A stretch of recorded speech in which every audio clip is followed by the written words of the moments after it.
What would you say are some of the issues that are going on in American schools right now? Lack of security. Not enough college readiness. Lack of Also, counselors. poor The mental need health for that drug is trafficking sent in better school, access breaking to down healthcare barriers. Lack of resources, teachers. Lack of counselors. More parents' awareness. But why is it that? My point is that the ISD needs to fund schools more. Because without that, those students, without that education, they will get nowhere. We're going to stay here. And we're going to be talking about the same problems year after year.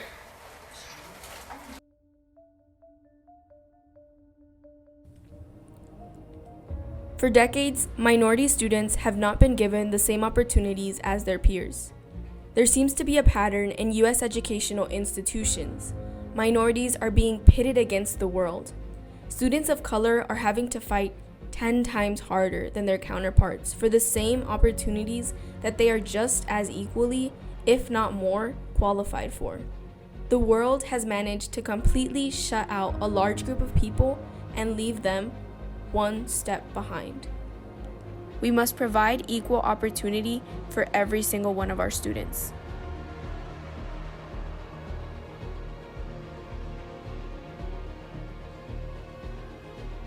So our first question is, 69 years after segregation ended, are our schools still segregated in any shape or form? Yes, absolutely.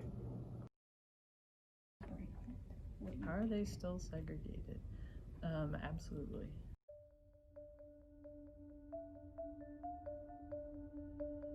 Facing history and ourselves tells us that, unfortunately, by many measures, school segregation is on the rise in the United States. So while segregation itself ended in law, the reality of our situations, when you look at our school demographics, socioeconomic, race, etc., our schools are still segregated by race and by socioeconomic status. Honestly, even though I go to one of the largest schools in the district, more than half of my school is Hispanic or Black, but I feel like it's missing out on exposure of other people and cultures. More than half of students are in districts considered racially concentrated. So, how do we solve this? Or more like, how have we been trying to solve this? 2 words: school integration. I think morally, it's a moral imperative.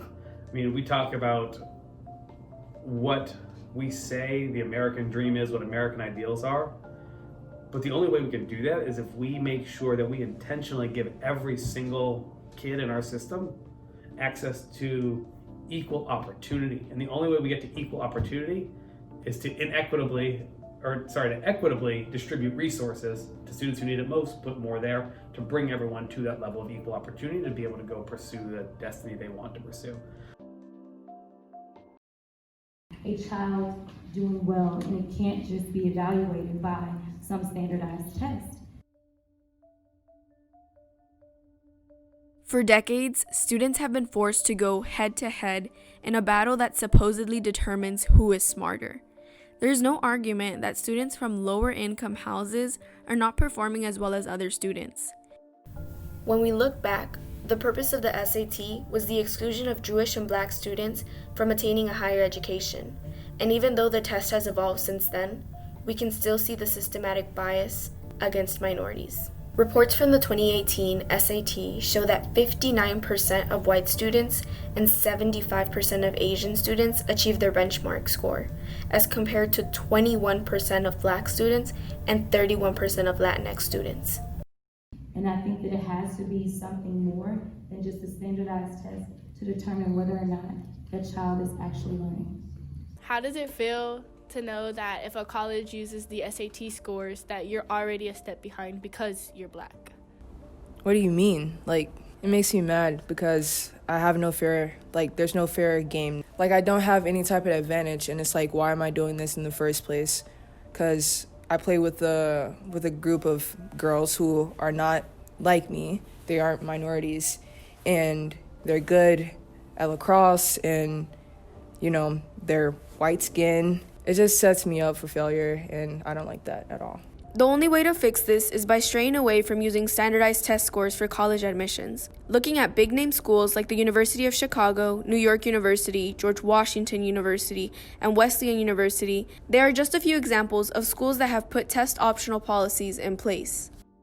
So when it comes down to resources, do you think that we're distributing them evenly and appropriately? Absolutely not. No, we do a really poor job of distributing resources.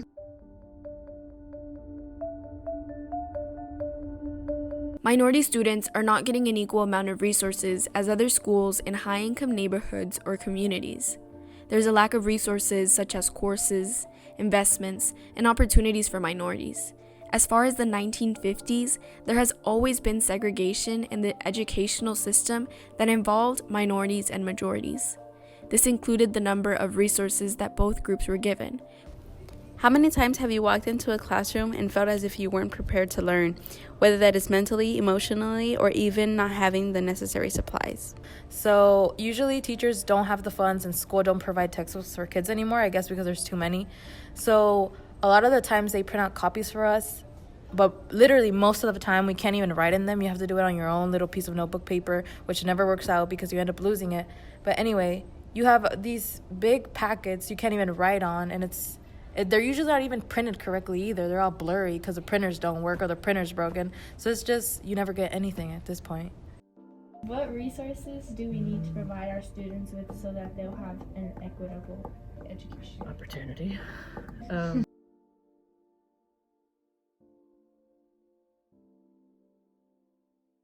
Teachers that are not certified teaching subjects that they don't even know. If you're a teacher and you don't know what you're doing, how you expect me to do? Educational institutions have an underlying problem of the segregation of students based on their economic status.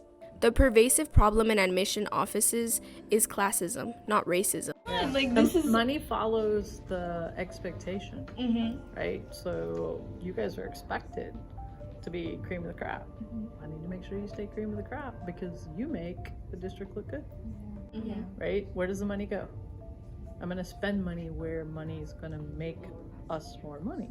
Lower income students are continuously neglected and many are blind to this. But what about scholarships? Don't those level the playing field?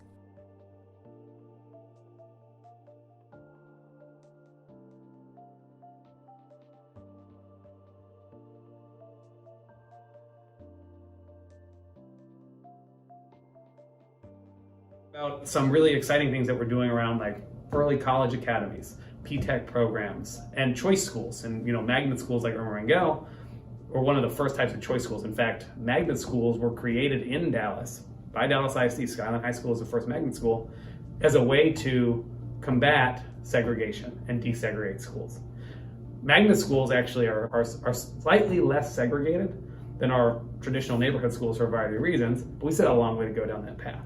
So the other thing that excites me is choice schools, for instance, which, like magnet schools, don't have an attendance boundary, but you also don't have to meet an academic requirement to go there. You don't have to do an application. You just put your name in.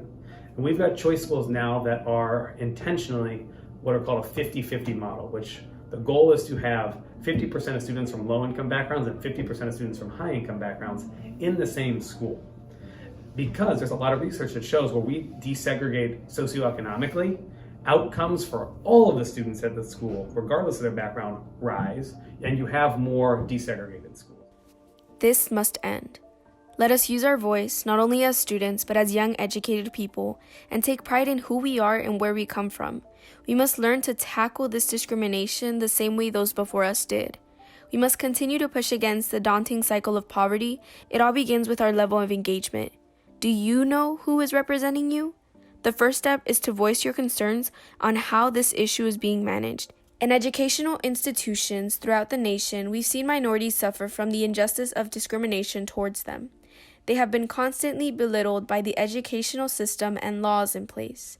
Although there has been progress made, there is still plenty to cover. However, by using one's voice to communicate the issue to districts or representatives around our area, we may further the progression we desperately need for the future of our America. We must provide equal opportunity for every single one of our students. Our country can never be what it needs to be when young people like yourselves remain on the sidelines.